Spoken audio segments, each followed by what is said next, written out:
بسم الله الرحمن الرحيم. يا رب صل وسلم دائما أبدا على حبيبك خير الخلق كلهم، هو الحبيب الذي ترجى شفاعته لكل حول من الأحوال مقتحم. حاضرین و ناظرین، آج کا ہمارا درس، آج کا ہمارا سبق غسل کا ایک مسئلہ ہے کہ جب انسان رات کو سوتا ہے، صبح سویرے اٹھتا ہے، اپنے کپڑوں پر منی کے آثار دیکھتا ہے، غلاظت کے آثار دیکھتا ہے، تو آیا اس پر غسل ہے یا نہیں ہے؟ ایک مسئلہ یہ ہے۔ دوسرا، بھائی جابر سے پوچھ رہے ہیں کہ انہوں نے پوچھا ہے کہ منی سے جو ہے اللہ تعالیٰ نے غسل کو فرض کیا ہے، جبکہ یہ بھی ناپاک ہے، اور پاخانہ ہم کرتے ہیں، پیشاب وغیرہ کرتے ہیں، یہ بھی ناپاک ہے، نجاست غلیظہ ہے، اس پر جو ہے غسل نہیں ہے، اس کی وجہ کیا ہے؟ دو مسئلے میں نے آپ کے سامنے رکھے ہیں۔ پہلا مسئلہ کہ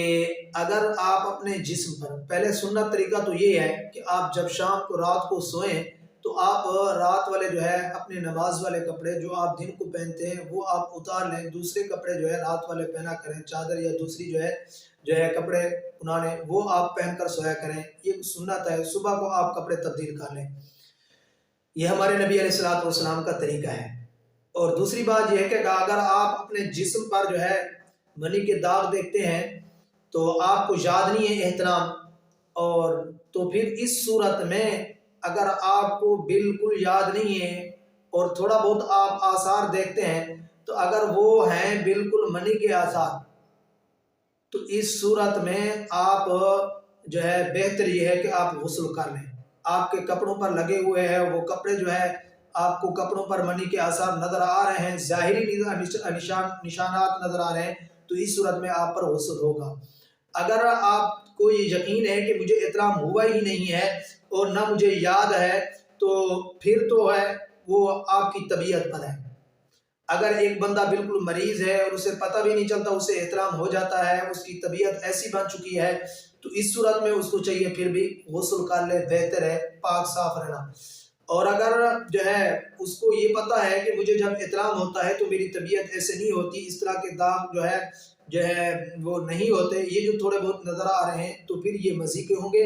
اور مزی یہ جو عام طور پر جب انسان پیشاب چھوٹا کرتا ہے اس سے پہلے جو ہے نکلتی ہے، وہ ایک بیماری ہوتی ہے، بیماری کی وجہ سے آتی ہے، تو اس سے جو ہے کپڑے خراب ہو گئے ہیں، تو اس مزی کی وجہ سے غسل نہیں ہوتا، اس کو مزی کہتے ہیں۔ دوسری ہوتی ہے ودی، وہ جو پیشاب جب کر لیتا ہے چھوٹا اس کے بعد قطرے گرتے ہیں، مزی یا ودی، یہ دو چیزیں اگر آپ کے کپڑوں پہ لگ گئی ہیں تو اس صورت میں آپ پر غسل نہیں ہے، صرف آپ نے جو ہے وضو کرنا ہے، اور وضو ضروری ہے۔ اگر منی کے آثار لگ چکے ہیں اور آپ کو پتہ ہے کپڑوں پر جو ہے داغ بھی نظر آ رہے ہیں، آپ کو یاد بھی ہے، احترام بھی ہوا ہے، تو اس صورت میں آپ پر غسل ہوگا۔ دوسری بات یہ ہے کہ بھائی جابر صاحب آپ نے پوچھا ہے نا کہ منی کی وجہ سے غسل ہوتا ہے، پیشاب کی وجہ سے غسل کیوں نہیں ہوتا؟ اس کی بہت ساری وجوہات ہیں جو میرے ذہن میں آ رہی ہیں، میں آپ کو بتاتا ہوں۔ ایک تو یہ ہے کہ آپ کو پتہ ہے منی جب انسان کے جسم سے خارج ہوتی ہے، وہ جسم کے ایک جو ہے عضو سے نکلتی ہے، پورے جسم کے بدن سے جو ہے خارج ہو کر وہ پشت کی جانب سے عضو تناسل سے جو ہے نکلتی ہے، خارج ہوتی ہے۔ اور باقی رہا یہ پیشاب پخانہ، ہم کھاتے پیتے ہیں، یہ ہمارے معدے میں اور مثانے میں جاتا ہے، اور اس سے جو ہے نا یہ فضلات نکلتے ہیں۔ تو اس صورت میں جو ہے چونکہ پیشاب پخانہ پورے جسم کو کمزور نہیں کرتا، وہ منی جو ہے وہ انسان کے پورے جسم کو کمزور کر دیتی ہے، ختم کر دیتی ہے، جس سے انسان کے پورے جسم کے اعضاء مثال ہو جاتے ہیں، کھل جاتے ہیں۔ تو اس بنیاد پر بھی منی کا حکم زیادہ سخت ہے، اور چونکہ وہ بندے کو بھی کمزور کر دیتی ہے۔ آپ دیکھ لیں شادی شدہ ہیں تو آپ ایک مرتبہ صحبت کرنے سے، دو مرتبہ کرنے سے جسم میں کمزوری آ جاتی ہے، اور پیشاب پخانہ کرنے سے کوئی کمزوری نہیں ہوتی، کوئی دن میں 2 مرتبہ کرتا ہے، 3 مرتبہ کرتا ہے، 4 مرتبہ کرتا ہے، اس کی وہی حالت ہے، ٹھیک ہے۔ اللہ یہ کہ اگر کوئی بیماری نہ لگ جائے تو عام حالات کے اندر یہ ہوتا ہے۔ تو اس بنیاد پر جو ہے منی کے نکلنے پر جو ہے غسل کا حکم دیا گیا ہے۔ دوسری بات یہ ہے کہ منی چونکہ ایک شریعت کا حکم ہے، جہاں اللہ کا اور اللہ کے رسول کا حکم آ جائے وہاں انسان اپنی قیاس آرائیاں پیش نہیں کر سکتا، وہاں شریعت کو دیکھنا ہوتا ہے اور شریعت پر عمل کرنا ہوتا ہے، اور اپنی قیاس کو زیر زمین کر دینا ہوتا ہے اور اپنی قیاس کو نہیں آگے کرنا ہوتا۔ جس طرح کہ آپ دیکھ لیں وضو کے مسائل میں ہے کہ وضو کے مسائل میں سے یہ ہے کہ انسان وضو کرتا ہے، وضو کر کے پاک صاف ہے، لیکن اس انسان کی ہوا خارج ہوگی، ریح خارج ہوگی، تو ریح خارج ہونے کے بعد شریعت یہ کہتی ہے کہ یہ بندہ جو ہے دوبارہ وضو کرے۔ حنفیہ کے ہاں، اہل سنت کے ہاں حکم یہ ہے کہ یہ بندہ دوبارہ وضو کرے نماز کے لیے یا قرآن پاک کی تلاوت کرنے دوبارہ وضو کرے،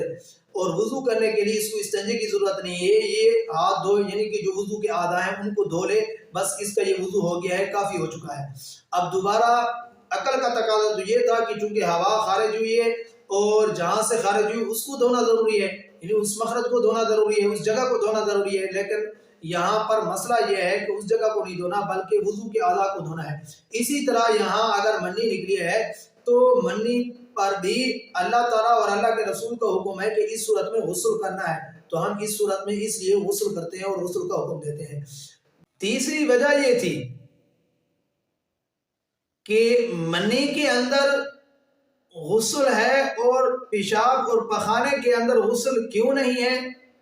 وجہ اس کی یہ ہے کہ اگر اللہ تعالی اس کے اندر بھی ہم پر غسل لاگو کر دیتے کہ جب ہم پیشاب پخانہ کریں تو اس پر بھی غسل کریں، اور منی انسان کے جسم سے نکلے تو اس پر بھی غسل ہو، تو پھر یہ انسان پر بہت بڑی مشقت ہوتی ہے، حرج ہوتا۔ تو اس تنگی اور تکلیف کو دور کرنے کے لیے اللہ نے ہمارے اوپر جو نبی بھیجا ہے، رحمت للعالمین پیغمبر بھیجا ہے، اس پیغمبر کی رحمت کے جو ہے وساطت سے اللہ تعالیٰ نے نرمی کی کر دی ہے، وگرنہ پہلی قوموں کو دیکھیں، اگر نجاست تو کپڑے پہ لگ جاتی تو کپڑے کو کاٹ دیا جاتا تھا، نجاست کپڑے پہ لگ جاتی تو کپڑے کو کاٹ دیا جاتا، اگر کوئی گناہ کرتا تو دروازے پہ لکھا ہوا ہوتا تھا۔ لیکن اللہ تعالیٰ نے اس امت محمدیہ پر یہ مہربانی فرمائی، یہ کرم فرمایا، یہ فضل فرمایا اس محبوب پیغمبر کی وساطت سے کہ اگر ہم لوگ پخانہ کرتے ہیں، اگرچہ یہ بھی نجس ہے، یہ بھی غلیظ ہے، لیکن یہ روزمرہ 2-3 مرتبہ ہم کرتے ہیں، اگر ہم اس سے غسل کرتے تو گرمیوں میں تو آدمی غسل کر سکتا ہے لیکن سردیوں میں اتنا جو ہے غسل نہیں کر سکتا، اس لیے اللہ تعالیٰ نے اس پر جو ہے غسل نہیں رکھا، اس نجاست کی وجہ سے اس پیشاب پخانے پر غسل نہیں رکھا۔ اگر منی انسان کے بدن سے نکل جائے تو اس پر فرمایا غسل ہے، وہ پھر جو ہے انسان کے پورے بدن سے نکلتی ہے۔ اللہ تعالیٰ سے دعا ہے اللہ تعالیٰ مجھے بھی آپ حضرات کو بھی صحیح معنی پیارے پیغمبر صلی اللہ علیہ وسلم کی سنت پر چلنے والا بنائے۔ کے لیے مفتی عبداللطیف کے آفیشل چینل کو سبسکرائب کریں۔ شکریہ۔